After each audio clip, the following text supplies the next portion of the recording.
Voy a hacer un comentario al texto de Heidegger, Ser y Tiempo, del capítulo primero, Introducción, sobre la necesidad, la estructura y primacía por la pregunta por el ser, la realidad, donde expresa en uno la necesidad de una repetición explícita por la pregunta por el ser.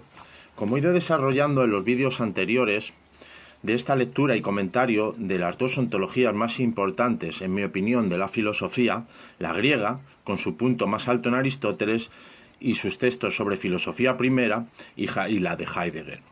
Heidegger argumentará por la necesidad de volver a hacerse la pregunta, de repetir la cuestión, pues el hacerse la pregunta ha caído en el olvido. Hemos visto aquí un poco superficialmente, aunque espero que lo suficientemente pregnante para comprender la gigantomaquia que nos dejó el debate entre aristotélicos y platónicos. En uno va a poner Heidegger en el tapete las diferentes cuestiones en las que destacaría dos. Una, cómo se mantuvo el debate entre Platón y Aristóteles sobre el ser, sobre el significado de ese verbo, y dos, los prejuicios heredados sobre la noción de ser. Según Heidegger, su tematización en Grecia fue una auténtica investigación sobre su significado, y es lo que mantuvo en vilo a Aristóteles y Platón. Todos los vídeos que estoy sacando hasta ahora es intentar esclarecer qué es aquello que los mantuvo en vilo. Los modos de decir la realidad como verdad, la realidad como necesidad, la realidad como posibilidad, la ciencia de la realidad u ontología. A lo que ellos llegaron, nos dicen Heidegger, ha llegado hasta la lógica de Hegel. ¿Qué nos quiere decir Heidegger en esta parte de Ser y Tiempo, en su inicio? Pues que la indagación específica sobre el significado del verbo ser es superfluo y que por tanto se da legitimidad a omitirla. Y eso es debido a unos prejuicios heredados sobre el significado del verbo ser.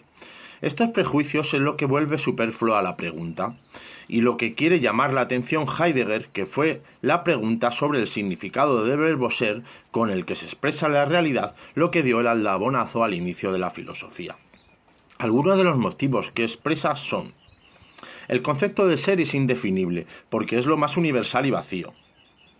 Se opone, por tanto, a todo intento de definición, y que al decir ser, ya todo el mundo sabe lo que significa. Pero, ¿efectivamente esto es así? Pues no, no es así. Será necesario volver a hacerse tematización de ello para poder seguir haciendo filosofía. Sin la pregunta y el intento de dar respuesta a su significado, no es posible la filosofía. Los tres prejuicios que tratará Heidegger serán: 1. Entender el ser como el concepto más universal. Y eso nos refiere a lo que en este canal estamos argumentando que es la base de la filosofía de Aristóteles. El ser no es un género, un universal. Por universal vamos a entender una palabra que expresa la totalidad de los entes, como uno o ser, o como dice Hegel, lo inmediato indeterminado. Ser sería aquello que precisamente no designa nada en concreto. ¿No es esto en realidad el nihilismo? Aristóteles se opondrá con todas sus fuerzas al universal trascendental, como se conoció en la Edad Media, a ese ser que nada quiere significar. Como dije antes, la pregunta ¿quién es Corisco? Decir, pues uno que es. Hace la misma expresión que decir, y disculpad la expresión, Perico el de los palotes, todos y nadie. El segundo prejuicio es que ser, el verbo ser, no se puede definir. Si para definir se necesita el género próximo y la diferencia específica, y siendo el ser el género más alto, pues no podemos definirlo. Al final solo puede definirse a un ente, algo que tenga realidad.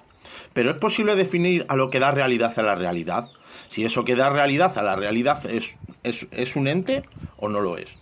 Pero que no sea definible no implica que deba hacerse la pregunta y su intento de responderla. Al fin y al cabo, es lo que hicieron Platón y Aristóteles. El significado de ser es evidente. Es la tercera que nos dice Heidegger. Todo el mundo le parece evidente expresiones que se hacen con el verbo ser. El día es lluvioso. La casa es azul, como ya he puesto en otros, está pintada de azul. Es otro ejemplo que he puesto. Pero Heidegger nos recordará que por muy obvio que sea eso obvio es precisamente el quehacer de la filosofía. Como nos recuerda que decía Kant. Y este es el cometido de este canal: hacer filosofía en su máxima expresión.